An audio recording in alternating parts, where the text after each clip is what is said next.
few times I saw Batman Arkham Asylum, I didn't know what to make of it. Games based on comic characters generally suck, so I was careful not to get too excited about anything I saw. The fighting looked fierce, and hanging dudes from gargoyles is definitely cool, but the Dark Knight's extremely large forearms and stiff walk led me to a wait-and-see attitude. Now that I've beaten Arkham Asylum and am standing here telling you about it, it's hard to put into words how completely off my first impressions were. Batman Arkham Asylum is not only an incredible game, it's the best comic book game of all time.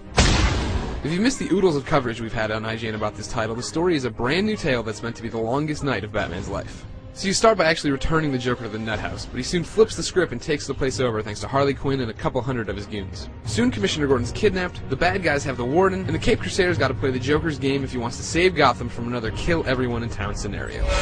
Seeing as how I'm feeling generous, I'll give you this one for free. Knock me off, I dare you. End this. Pull the plug. Stop me once and for all. When it comes to presentation, Batman Arkham Asylum is a love letter to anyone who knows anything about Batman. Arkham's a cavernous, dark place with massive gargoyles for Batman to attack from. It's filled with the guards the Joker's men took out, filthy hallways. I mean, it's visually clear this building has been through hell and it looks great. There's some screen tearing here, a texture pop in there, and the in-game cutscenes feature bug eyes and poor lip syncing. Oh, I thought we were both gonna die in there. But it's offset by cool character design and Poison Ivy's skimpy undies. There's a dark adult story featuring murders, liberal use of the word bitch, hostage situations, and plenty of fighting. On top of that, the main voices from Batman the Animated Series, Kevin Conroy's Batman, Mark Hamill's Joker, etc., are here to reprise their roles. There's no escape, Joker. I will find you. Oh, I'm counting on it. Just not yet. And tape recordings of therapy sessions with Ivy, Killer Croc, and more inmates really flesh out these personalities in a way that will have you aching to get to the next story bit.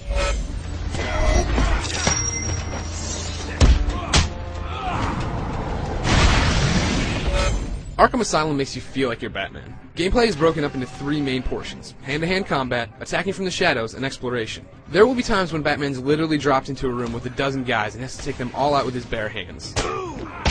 Doing this breaks down in a simple-to-use, difficult-to-master combat system that's just 4 buttons: strike, reverse, jump, and stun. You can toss in a batarang or grappling hook with the shoulder buttons, but basically you're just wailing away on the bad guys and turning their own attacks against them. If you can keep your punches and kicks on the money, you'll rack up combos and be able to pull off special throws and takedowns you've unlocked. Other sections will have Batman walk into a room and find a handful of the Joker's men patrolling. This is your chance to try out the Invisible Predator mode. Grapple up to the gargoyles in the room, kick on your detective vision, and then start picking them off one by one. You can glide kick in and knock them out, hang them from the ceiling, and so much more. This is one of your best chances to try out Batman's gadgets and throw an exploding batarang, blow up a section of the wall, or just grab a second-floor enemy with the grappling hook and drag him over the railing. All of these attacks, both the straight combat ones and the shadow stuff, is filling your XP meter. When you get it filled, you can unlock an upgrade to the Dark Knight's suit, weapons, or moves. It's fun stuff, and being able to remotely control a batarang is rad. On top of that, Arkham's a museum in terms of bat trivia. The Riddler's hidden 240 trophies, challenges, and patient interviews around the island, and it's your job to find all of them. Like I said earlier, the interviews are awesome, but it's also cool finding little subtle nods to villains such as Prometheus, Ra's al Ghul, and more. Outside of the story, there are 16 fist-fighting and Invisible Predator challenges for you to tackle and try to post the high score on the leaderboard. Whereas the brawls just give you scores for combos and perfect run, the Invisible Predator ones actually give you these little challenges, like taking out 3 guys with 3 explosions at the same time.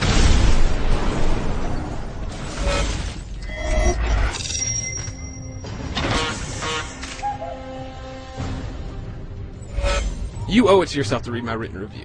The game is great, and I've only scratched the surface on why it rocks in this video. I didn't tell you about the mind-numbingly awesome Scarecrow parts, the fact that you can throw 3 batarangs at once, or that Batman's costume and face take damage as the story progresses, so that the big guy looks like hell by the end of the game. Batman Arkham Asylum nails this character, delivers an engaging Batman story, and is a blast to experience. Simply put, you need to play this boy wonders and Batgirls. For the full written review, check out IGN.com.